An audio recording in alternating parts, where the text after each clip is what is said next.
Hare Krishna, we have the good fortune of having His Grace Krishna Chaitanya Prabhu with us today.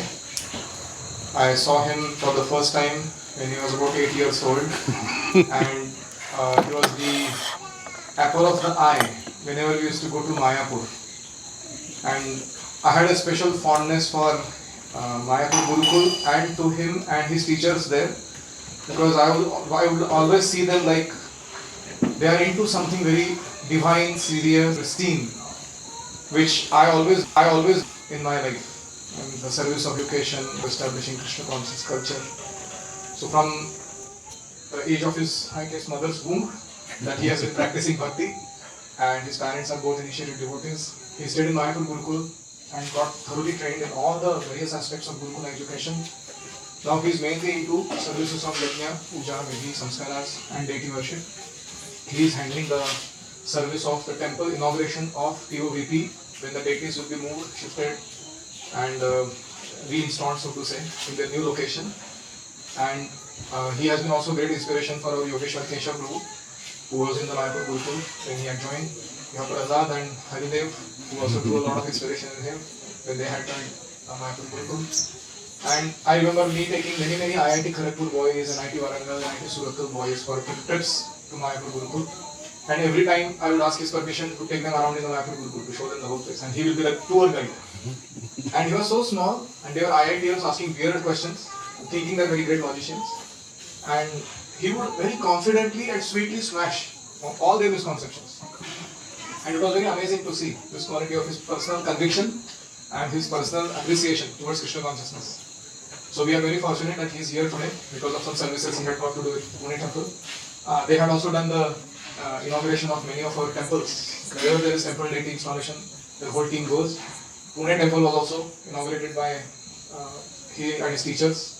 I remember they had about 34 boys that had come that time.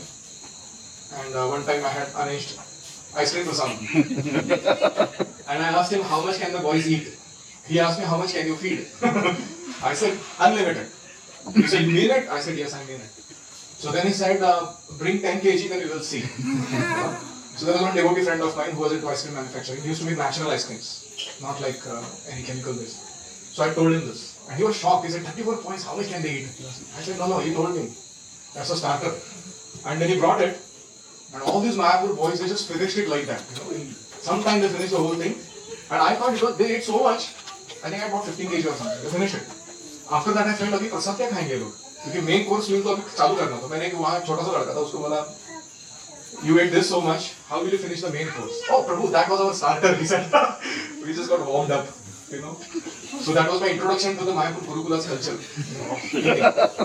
And then I talked to him later on, he admitted to it. He said that no, our boys eat a lot because they do a lot of service. And then I asked how much service? He said 6 hours minimum every day. I said really? And that's how I got to know many secularities, many aspects of Gurukula education and training through him and by observing him.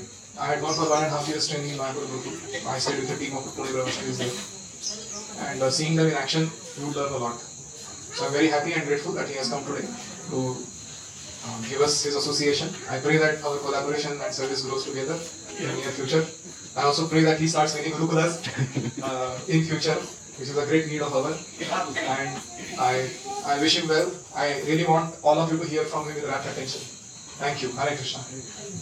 Let's welcome him by chanting Hare Krishna Mahamantra. Hare Krishna, Krishna Krishna, Hare Hare, Hare Rama, Rama Rama, Hare Hare. Srila Prabhupada ki jai. So we'll talk about the importance of service in brahmachari life. ब्रह्मचारी के जीवन में सेवा का क्या महत्व है? किसको अच्छा लगता है सेवा करना? जेन्युइनली अच्छा, बहुत अच्छी बात है. क्या अच्छा लगता है? क्या किस प्रकार की सेवा करनी अच्छी लगती है आपको? किस प्रकार की सेवा अच्छी लगती है? जूस बनाने की. तो कुकिंग, कितने लोगों को कुकिंग अच्छा लगता है? बहुत लोग हैं. अच्छा, झाड़ू लगाना. You should take pictures, bro.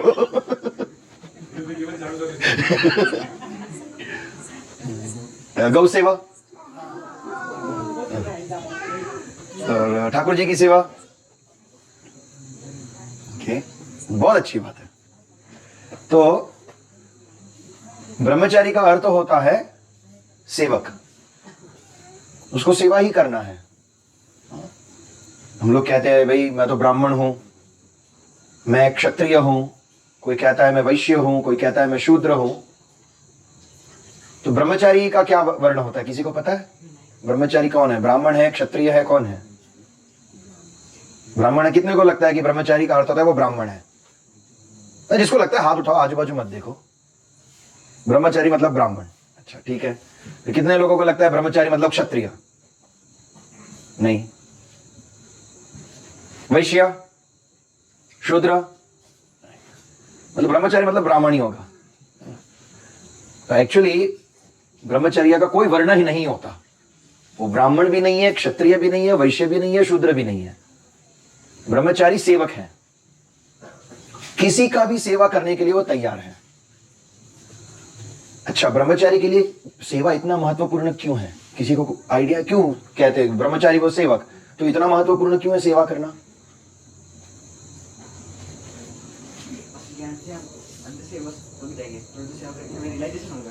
हाँ, और ज्ञान अंदर जाएगा तो सब पक जाएगा अंदर। मुझे याद है मैं अपना 10th का एग्जामिनेशन दे रहा था और 4-5 घंटा कॉन्स्टेंटली मैं पढ़ाई कर रहा था। उसके बाद ऐसा लगता है कि दिमाग से ऐसा स्टीम बाहर आ रहा है। तो रात को 11 बजे थे, मैं और मेरी माँ बैडमिंटन खेल रहे हैं। दूसरे दिन एग्जामिनेशन है, रात को हम लोग बैडमिंटन खेल रहे हैं।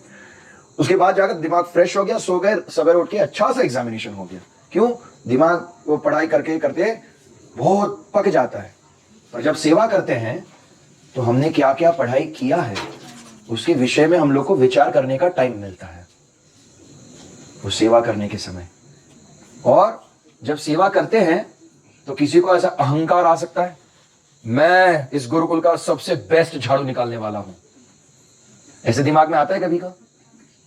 मुझसे अच्छा झाड़ू कोई नहीं निकालता या मुझसे अच्छा पोछा कोई नहीं लगाता। नहीं, क्यों? ऐसा कोई विचार नहीं करता। झाड़ू लगा रहे, लगा दिए। तो उससे सेवा करने से अहंकार नहीं आता।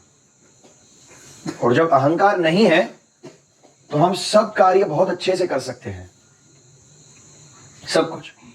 अच्छा, जब आप झाड़ू लगाते हो, आपको पता है अगर टीचर जो है वो किसी बच्चे को 2 मिनट खड़ा रह करके देख ले कि वो झाड़ू लगा रहा है तो टीचर को पता चल जाता है कि ये बच्चे के दिमाग में क्या चल रहा है।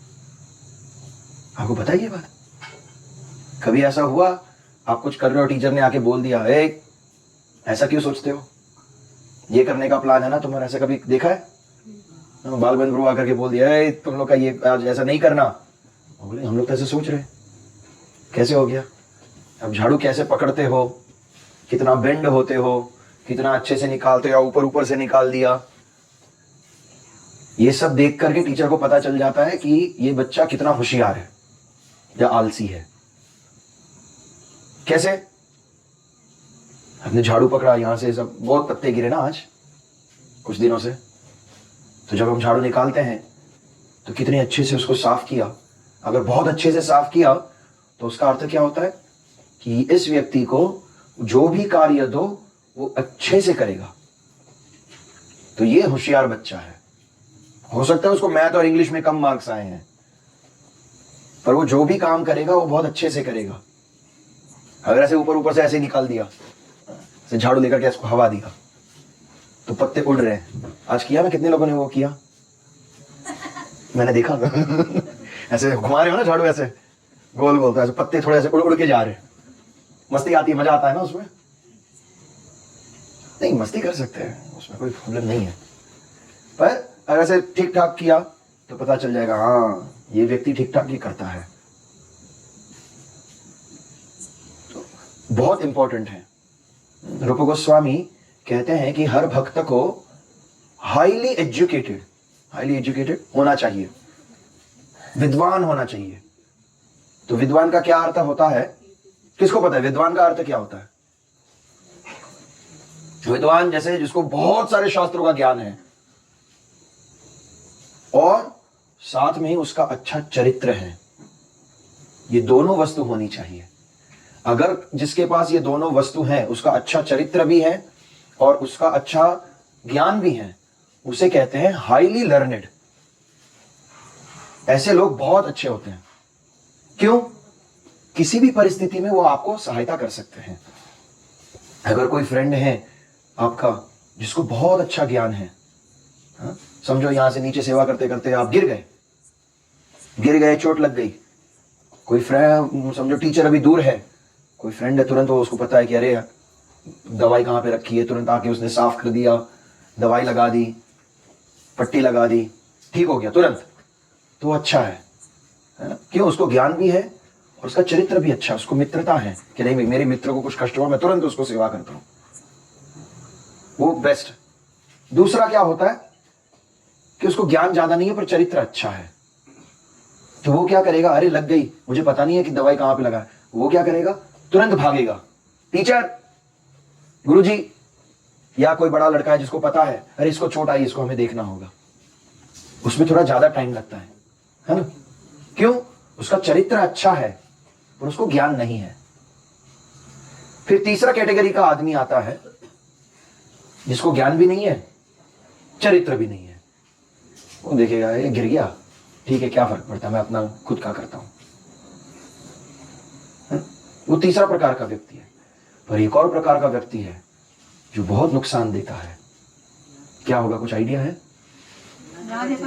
हाँ, जिसके पास ज्ञान है पर चरित्र नहीं है, वो क्या करेगा, लग गया, एक काम कर, उठ के फिर से दौड़ो, और जब दौड़ेगा वो पैर डालेगा बीच में, उसको फिर से गिराएगा, ज्यादा चोट पहुंचाएगा।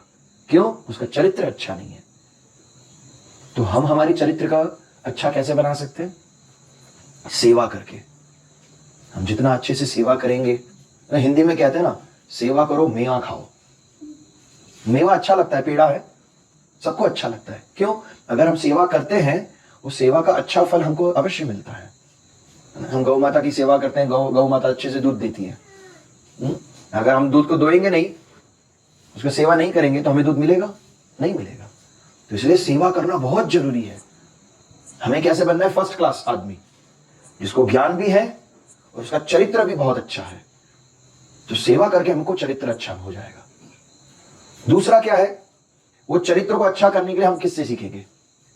कैसे पता चलेगा कि हमको क्या करना चाहिए, कब किस परिस्थिति में हमको क्या करना चाहिए, कैसे पता चलेगा? अनुकरण करके। किसका? गुरु जी का। क्यों? गुरु जी क्यों?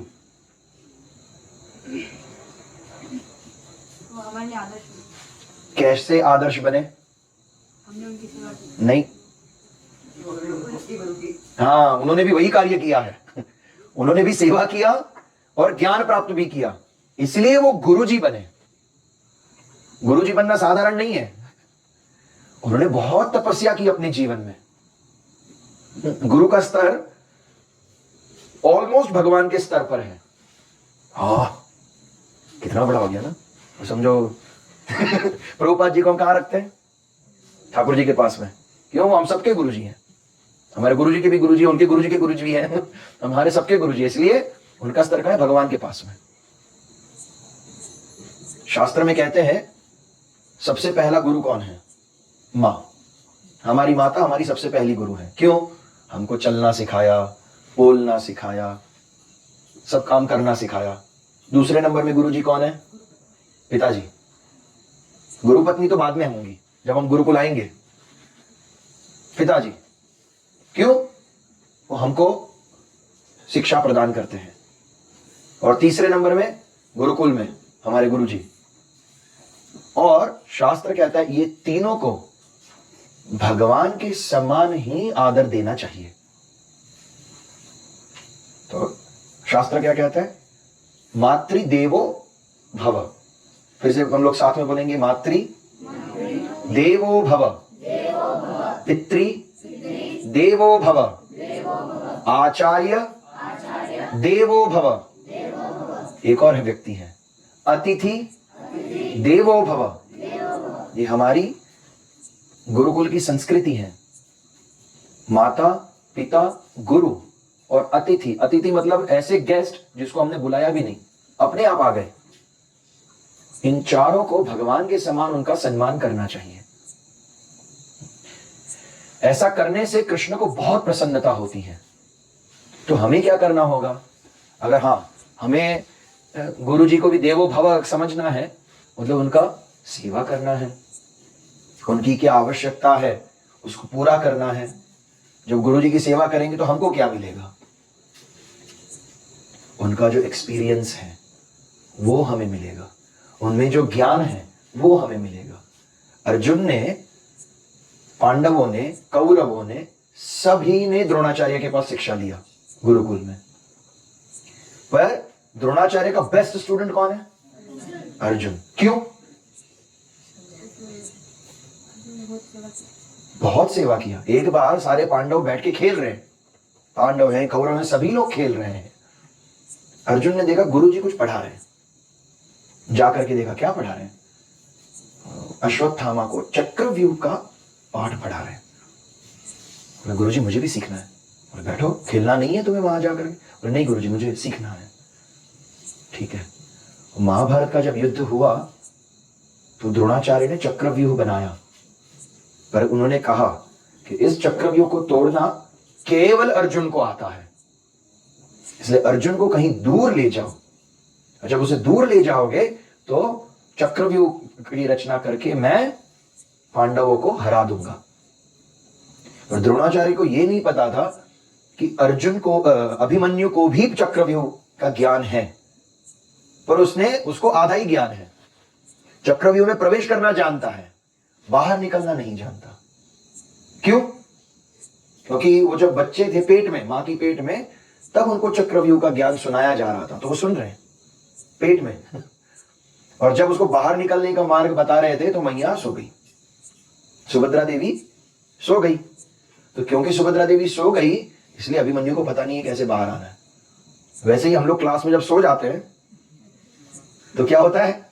ज्ञान इनकम्प्लीट, अधूरा। क्यों? हम सो गए सुभद्रा देवी की तरह। गुड मॉर्निंग प्रभु। तो इसीलिए जब गुरुजी ज्ञान देते हैं तो एकाग्रचित होकर के सुनना चाहिए। एक और कथा है अर्जुन द्रोणाचार्य की। दुर्योधन ने कंप्लेन किया, गुरुजी आप हमेशा अर्जुन को ही बहुत निकट रखते हो अपने, ऐसा क्यों करते हो? हम भी तो सब आपके शिष्य हैं। और जब चाहे अर्जुन अर्जुन अर्जुन अर्जुन। अरे मैं भी तो शिष्य हूं आपका। अगर अर्जुन सर्वश्रेष्ठ धनुर्धर है, वो बाण अच्छे सबसे अच्छा तेज चला सकता है, तो सबसे अच्छी गदा तो मैं चला सकता हूं, तो मैं आपका प्रिय शिष्य क्यों नहीं हूं? ठीक है, बाद में बताता हूं, अभी हमें स्नान करने जाना है। चलो हम लोग स्नान करने के लिए जाते हैं। तो पूरा सब सारे कौरव पांडव सब जा रहे स्नान करने द्रोणाचार्य के साथ। थोड़ा आगे जाने के बाद द्रोणाचार्य कहते हैं, अरे मैं अपना तेल लाना भूल गया, स्नान करने के पहले तेल लगाऊंगा, तो तेल लाना मैं भूल गया। अर्जुन जाओ तुम जाकर के तेल लेकर के आओ। ठीक है, अर्जुन गया तेल लेने।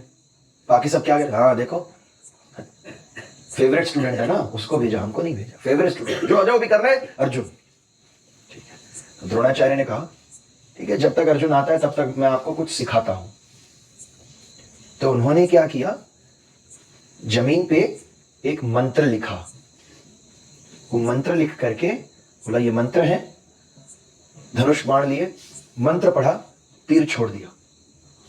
उससे क्या हुआ, एक तीर से बहुत सारे तीर होकर के उस पेड़ में जितने पत्ते थे सब में होल कर दिया। सब लोग बोलते गुरुजी क्या चमत्कार जैसा बाण लगाया। ठीक है कोई बात नहीं, अर्जुन को टाइम लग रहा है, हम लोग जाते हैं स्नान करने।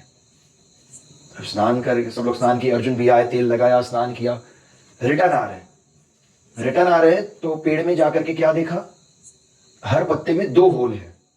पहले तो एक ही था, द्रोणाचार्य ने एक ही लगाया, अब बोले 2 होल है। दूसरा होल किसने लगाया? द्रोणाचार्य बुलाए सबको, असेंबली कहां है, दूसरा होल किसने लगाया यहाँ पे? अर्जुन कहते हैं गुरुजी मैंने लगाया। कैसे? तुम तो थे भी नहीं जब मैं इसको सिखा रहा था। जब मैं यहां पर आया मैंने देखा जमीन पे कुछ लिखा है, और जब मैंने ऊपर देखा तो सारे पत्ते में होल हैं, तो मुझे लगा आपने कुछ पढ़ाया होगा, और जब आपने कुछ पढ़ाया मैं मिस आउट कर गया। तो इन सब ने तो सीख लिया, मुझे सीखने नहीं मिला, इसलिए मैंने सीख करके मैंने भी बाण चलाया, तो दूसरा होल मैंने किया। तो द्रोणाचार्य दुर्योधन को बोलते हैं, इसीलिए ये लड़का मेरा फेवरेट स्टूडेंट है। ये वो नहीं देखता है कि मैंने किसको सिखाया, उसको जहां पर भी जितना भी ज्ञान मिलता है तुरंत ले लेता है, और सेवा करने का हो तो कंप्लेन नहीं करता, तुरंत सेवा करता है। तो अर्जुन क्या हुआ? नंबर 1 सेवा है, चरित्र भी है, और गुरु से बहुत निकट है।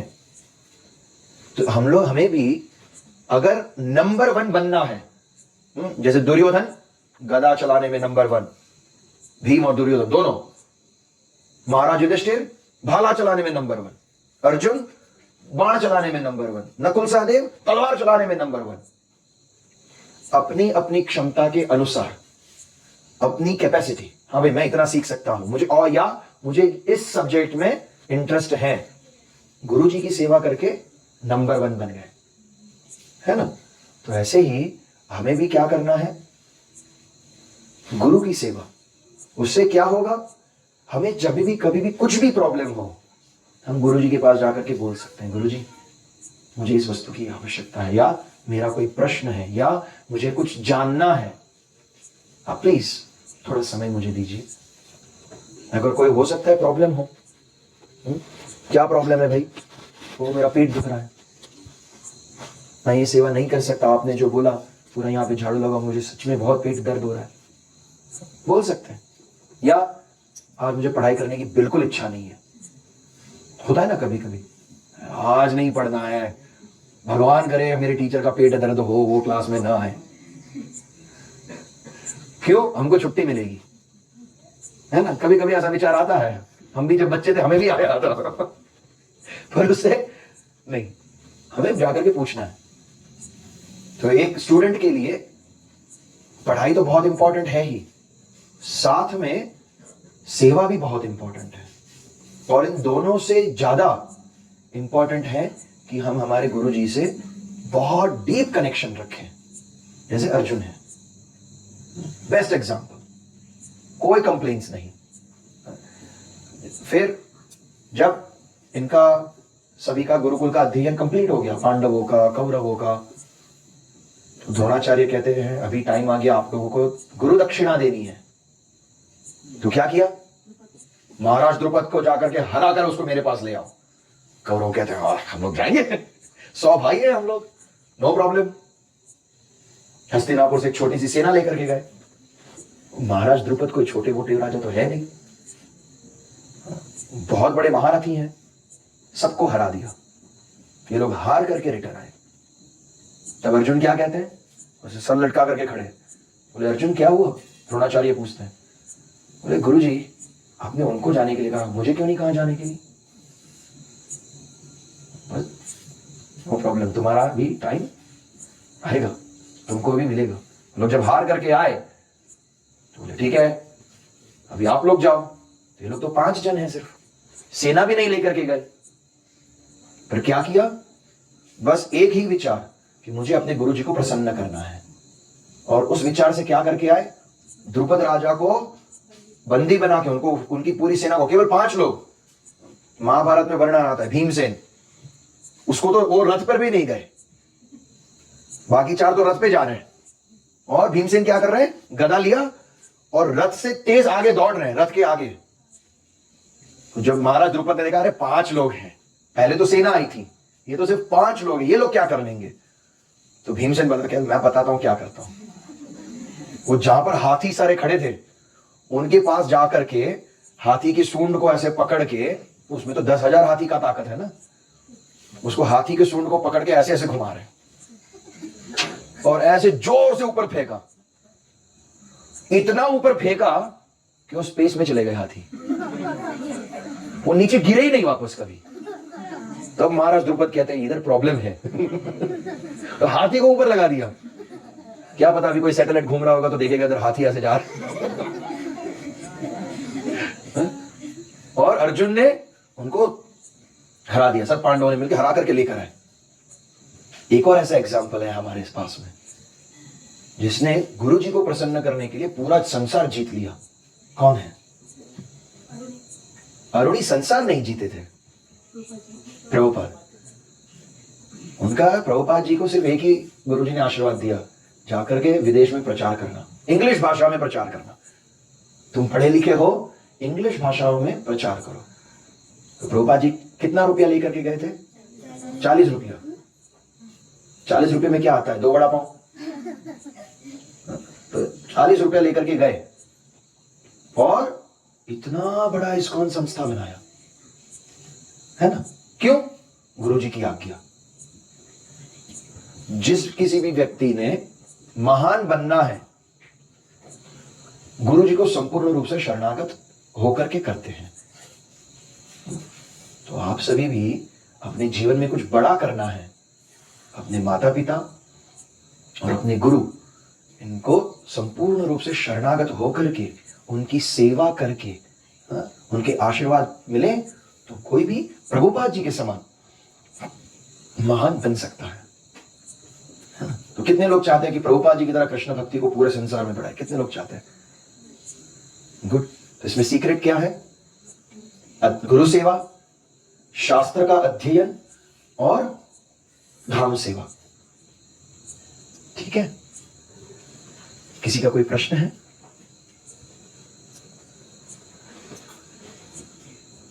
नहीं? कुछ बोलना है? कोई पॉइंट बोलनी है?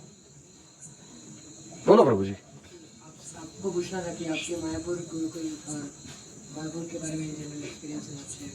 मेरे मायापुर गुरुकुल के एक्सपीरियंस एज अ स्टूडेंट, मैं मायापुर गुरुकुल में ज्वाइन हुआ 2005 में। हाँ, बहुत पुराना आदमी है 2005। और मेरी उम्र थी 16 साल।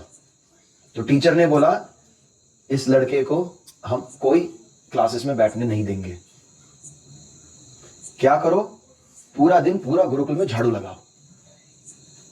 तो मैंने 2 हफ्ता 14 दिन कोई क्लासेस नहीं।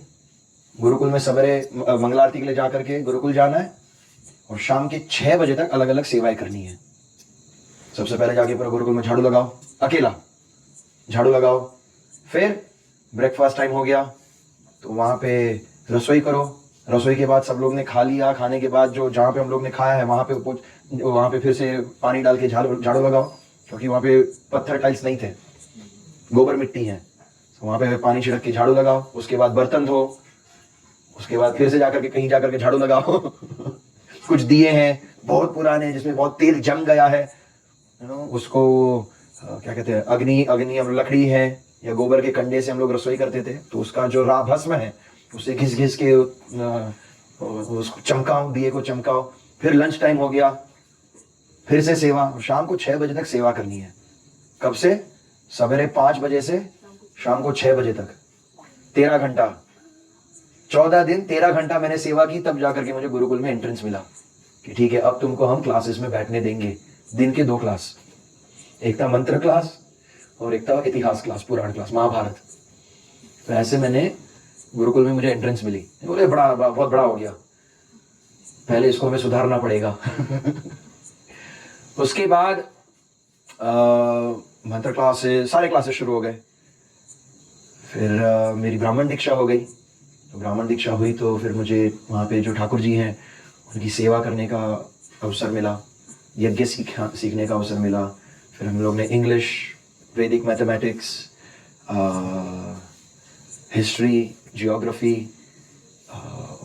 गौ सेवा, martial arts, swimming, horse riding, खेती, ये सब अलग अलग विषयों को हमने सीखा। रसोई करना, ये सब कुछ हमको सिखाया। थोड़ा थोड़ा एस्ट्रोलॉजी, वास्तु, धीरे धीरे। तो ऐसे में 12 साल तक रहा आश्रम में। और फिर मेरा ग्रेजुएशन हो गया। मैं वहाँ पे सिखा रहा हूँ, अभी टीचर हूँ। ये मेरा एक्सपीरियंस था गुरुकुल का। जी, मायापुर गुरुकुल की स्टोरीज। हमारे यहाँ पे हम लोग कई बार वो करते थे, मैंगो फीस्ट। तो हम लोग जितनी याद है फर्स्ट टाइम जब हम लोग ने मैंगो फीस्ट की तो हम लोग 15 बच्चे थे और 15 बच्चों के लिए हम लोग लेकर आए 80 किलो आम। तो फूजी ने बोला ना आइसक्रीम खाते हैं वैसे ही हम लोग 15 बच्चों के लिए ले आए 80 किलो आम और खाते खाते पता चला आम खत्म हो गए। फिर हम लोग 20 किलो और लेकर के आए तो 15 बच्चों ने सब मिलके हम लोग ने 100 किलो आम खाया। तो हमारा ऐसे होता था कि जो भी बच्चा 12 पूरा इतना बड़ा आम आता है वो 12 आम से ज्यादा अगर कोई खाता है तो उसका नाम हम लोग बोर्ड पे लिखते थे कि हाँ इसने 12 आम से ज्यादा खाया। तो हमारा सबसे बड़ा मतलब हाईएस्ट रिकॉर्ड है 35 आम 35 एक बच्चा, और उसमें आप खड़े नहीं हो सकते, एक टाइम में बैठ के खाना है। खड़े हो गए तो -2। तो अगर 10 का आम खाया है -2 8 आम, मतलब आपका बोर्ड पे नाम नहीं रहेगा। ये एक स्टोरी है। हो जाए अच्छा है ना। एक बार गुरुकुल में चोरी हो गई। हमारे पास तांबे के एक बड़ा मटका था जिसमें हम लोग पानी रखते थे। तो चोरी हो गई। वो मटके का जो लिड था तांबे का था वो, और 2 ऐसे बड़े बड़े दीप चोरी करके भाग गए। तो हम लोग जो बड़े बच्चे थे 18 साल मतलब 16 साल से ऊपर के जो भी बच्चे थे, हम लोग ने कहा हम रात को पहरा देंगे, चोर को वापस पकड़ेंगे, क्योंकि एक बार चोरी किया है तो दूसरी बार करेगा। तो हम लोग 2-2 की टीम में गुरुकुल के चारों ओर फैल गए। हम लोग टोटल 16 बच्चे थे तभी, 16 साल से ज्यादा। तो हम लोग ने 8 टीम बनाई और 8 टीम पूरे गुरुकुल के अलग अलग एरिया में है। पूरी रात हम लोग 1 हफ्ते तक पूरी रात भर हम लोग जग के गुरुकुल का रक्षा करते थे। तो दिन में तो पढ़ाई करना है ही, पढ़ाई करना है, सेवा करना है, रसोई करना है, ठाकुर जी का सेवा करना है, यज्ञ करना है, और फिर रात को जाकर के पहरा देना है। तो एक अगर नींद आ गई तो एक लड़का सोता है, एक लड़का जगेगा। जब जो जग रहा है उसको नींद बहुत ज्यादा आती है तो दूसरे लड़के को जगा करके वो सोएगा, दूसरा जगेगा। ऐसा हम लोग ने 8 दिन तक किया। 8वें दिन हम लोग ने बोला ठीक है, अगर आज मिला तो मिला, नहीं तो फिर जाने दो, बहुत थक गए। तो 8वें दिन दोपहर को हम लोग सब प्रसाद ले रहे और वो चोर आया चोरी करने। हमने सब जा करके, वो एक छोटा लड़का था 8 साल का। यहाँ पे 8 साल के कितने हैं? 8 साल, ठीक है। 8 साल का बच्चा आया, बोलता है बोले चोर चोर चोर चोर। बोले कहाँ गया? बोले यहाँ गया। तो हम लोग सब भागे तो पता चला वो गुरुकुल के जो पीछे खेतों का एरिया था उससे भाग गया। तो मेरे एक फ्रेंड ने मुझको साइकिल पे बिठाया और स्कूटर से ज्यादा फास्ट उसने साइकिल चलाया। वो पीछे लेकर गए, हम लोग सब एक जगह गए और पूरा एकदम खेती खेती जिसमें इतना बड़ा बड़ा घास है, कुछ नहीं दिखता है। उसको घास को ऐसे हटाते हटाते हटाते हटाते हम लोग अंदर गए और वहां पे 2 चोर ऐसे बैठे थे। दोनों को पकड़ा, गुरुकुल ले आए, बहुत मारा और उनसे वो सारा सामान वापस लिया। ऐसे हमने गुरुकुल का रक्षा किया था एक बार। ठीक है। और जानो कि भारत की वीकनेस क्या है। वो वीकनेस को हम पकड़ के हम भारत पे राज्य कर सकते हैं। तो आज भी लंदन म्यूजियम में वो लेटर है जो भारत से भेजा गया। बोले जो व्यक्ति आए थे वो कहते हैं कि मैंने पूरे भारत को घूम करके देखा, भिखारी तो छोड़ो, पूरे भारत में एक व्यक्ति गरीब भी नहीं है, कोई गरीब व्यक्ति नहीं है। और भारत की शक्ति क्या है? भारत का चरित्र, भारत के जो संस्कार हैं वो इसका सबसे बड़ा स्ट्रॉन्ग पॉइंट है। तो अगर हमें भारत पे राज्य करना है तो हमें भारत की संस्कृति को खत्म करना होगा। और अगर भारत की संस्कृति को हमें खत्म करना है तो हमें सारे गुरुकुल बंद करने होंगे। उस टाइम पे पूरे भारत में 72,000 गुरुकुल्स थे। कितने? 72,000 गुरुकुल। और पूरे भारत में कितने गांव थे पता है? 72,000। हर गांव में एक गुरुकुल था। मतलब कोई अनपढ़ था ही नहीं। भारत का लिटरेसी रेट कहते हैं, क्योंकि कितने लोग पढ़े लिखे हैं? 100%।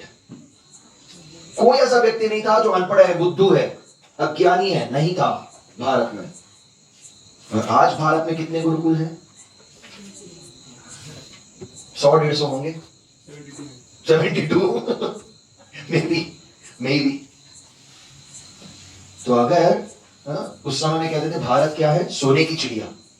पूरा विश्व, हम लोग ने वर्ल्ड मैप देखा है। अमेरिका की खोज किसने की? कोलंबस। वास्को डा गामा ने शायद दूसरी बार देखा था। कोलंबस ने अमेरिका की खोज कैसे की? वो क्या खोजने आया था? भारत। पूरा विश्व जो है, वहां के अलग अलग लोग भारत को खोजने निकले थे और कहीं ना कहीं पहुंच गए, और ऐसा पूरा विश्व उन लोग ने खोजा। क्यों? वो भारत को खोज रहे थे। और जहां पर भी आप जाओ, वहां के जो आदिवासी लोग हैं, जो पहले वहां रहते थे, उन सबको क्या कहते? पूरे विश्व में क्या कहते पता है आपको? इंडियंस। क्यों? क्योंकि इंडिया की खोज करने निकले थे। वहां पहुंच के पता वो लोग को इंडियंस, रेड इंडियंस, है ना?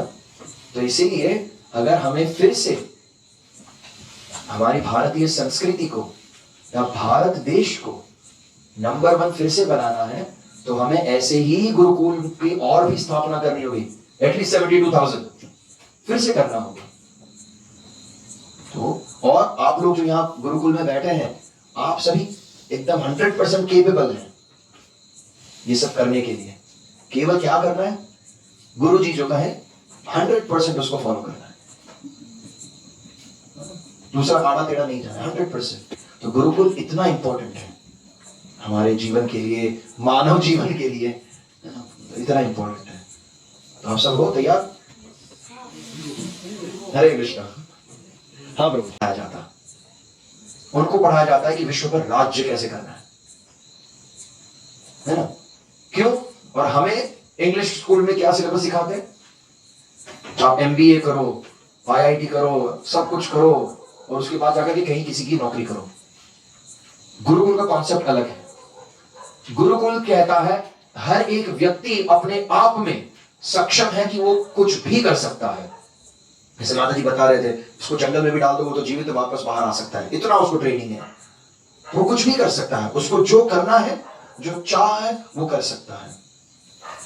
मेरे एक मित्र हैं जिन्होंने गुरुकुल में अध्ययन किया, ग्रेजुएशन हो गए, और कुछ सालों में हंगेरी देश के जो प्रधानमंत्री हैं, वो उनके chief adviser, thank you, chief adviser बने। कैसे? गुरुकुल का एक्सपीरियंस। कई ऐसे भक्त हैं जिनको जाकर के उनको, क्योंकि उनके पास एक्सपीरियंस है, उस एक्सपीरियंस के आधार पर, सर्टिफिकेट नहीं है, तो जो एक्सपीरियंस है उसके आधार पर बड़ी बड़ी उनको पोजीशंस पे जॉब दे रहे हैं। कई साल पहले, जिसमें हमारा विवाह जस्ट कंप्लीट हुआ, तो 5-6 साल पहले हम लोग यज्ञ तैयार कर रहे थे नरसिम्हा चतुर्दशी के लिए। तो कलकत्ता की कोई एक महिला थी, वो कहती हैं कि आप जिस प्रकार से बच्चों को संभाल रहे हैं, आपको मैं अपनी कंपनी में CEO की नौकरी देती हूँ। क्यों? एक्सपीरियंस है। एक्सपीरियंस कहां से आया? सेवा करके। जैसे इन्होंने बताया, कह रहे थे कि जब सेवा करते हैं तो वो विचार करने का समय है ना, कि हमें क्या पढ़ाया गया, तो विचार करने का समय। इसलिए बाहर के स्कूलों में आपको विचार करने का समय नहीं दिया जाता। सीखो सीखो सीखो सीखो, और फिर क्या करते हैं? ठीक है, आपका अभी 24 आज से उनका छुट्टी शुरू, क्रिसमस वेकेशन शुरू, और 2 जनवरी से एग्जामिनेशन। आपको खेलने का समय भी नहीं दिया है कि भाई छुट्टी है, जाओ खेलो कूदो आनंद करो, नहीं, वो भी नहीं है। क्यों? छुट्टी के तुरंत बाद आपको एग्जाम है, तो आपको क्या करना है? पढ़ाई करो पढ़ाई करो पढ़ाई करो। और फिर क्या होता है? हम लोग ने आज पढ़ाई किया, कल एग्जामिनेशन किया, एग्जामिनेशन में लिख दिया, 3 दिन के बाद आपको मुझे वो सेम क्वेश्चन पूछो, उसका आंसर मुझे नहीं आता है। क्यों? क्योंकि मैंने अपने आप को ट्रेन उसी के लिए किया कि एग्जामिनेशन में मुझे पास होना है, उसके बाद उसको क्या करना हमें नहीं पता होता है। 1 महीने बाद 2 महीने बाद वो सेम क्वेश्चन आप मुझे पूछिए, मैं उसका आंसर नहीं दे सकता। तो हमारे टीचर जो है वो कहती थी, तुम लोग जाकर के पूरा स्कूल एग्जामिनेशन पेपर में उल्टी करते हो। क्यों उल्टी करते हो? इतना सब खाया खाया खाया खाया, एग्जामिनेशन पेपर पे सब डाल दिया। 1 महीने के बाद पूछो, कुछ नहीं पता है। गुरुकुल ऐसा नहीं है। गुरुकुल आपको रेडी करता है, तैयार करता है कि अभी आपने सुना, आपको 20 साल 50 साल बाद में पूछेंगे तो भी आपको पता है भगवत गीता में क्या कहते हैं, भगवान कृष्ण क्या कहते हैं, आपको पता है। क्यों? क्योंकि वो हमारे जीवन का आदर्श बन जाता है। तो हम लोग टाइम पास नहीं करते। वाटर इक्वल्स H2O, क्या करेंगे हम जीवन में उसका? 2 हाइड्रोजन 1 ऑक्सीजन मिला करके पानी बनता है। उसको हम क्या करेंगे जान के? पानी है, खेतों में डालो, फल उगेंगे, तो अच्छे से खाओ आनंद से। एक बहुत सुंदर कहानी आती है। एक बहुत पढ़ा लिखा आदमी गया, जा रहा है नदी के तट पे, वहां पर एक आदमी नाव चलाने वाला आराम से अपनी नौका में सोया है। तो ये पढ़ा लिखा आदमी बोलता है, क्या यहाँ पे अपना समय वेस्ट करते हो, शहर जाओ, कुछ पढ़ाई लिखाई करो। बोले फिर? बोले पढ़ाई लिखाई करोगे तो तुम्हें अच्छी नौकरी मिलेगी। अच्छा, फिर? बोले अच्छी नौकरी मिलेगी तो तुम्हें अच्छा पैसा मिलेगा। फिर? अच्छा पैसा मिलेगा तो तुम्हें कोई व्यक्ति अपनी बेटी देगा विवाह करने के लिए। फिर तुम अच्छा घर बना सकते हो अपने लिए। फिर तुम जाकर के उसमें पूरा सुख भोग सकते हो और अपने बच्चे पैदा कर सकते हो। फिर तुम्हारा पूरा जीवन हो जाएगा, फिर तुम आराम से अपने जीवन आराम कर सकते हो। अब मैं क्या कर रहा हूं? मैं भी कर रहा हूं, आराम कर रहा हूं, क्यों इतना मुझे परेशान कर रहे हो? तो बाहर का एजुकेशन सिस्टम ऐसा है कि हमको गधा मजूरी कराओ। गुरुकुल एजुकेशन है, आपको एक स्वतंत्र व्यक्ति बनाता है जो अपने हिसाब से स्वतंत्र रूप से विचार शक्ति, इच्छा शक्ति रख सकता है, और उसके बाद वो उसको अपने जीवन में क्या करना है वो अपने आप चयन कर सकता है। तो हम कहीं पर भी जाएंगे करके कुछ भी कर सकते हैं। हरे कृष्णा। श्री प्रभुपाद की जय।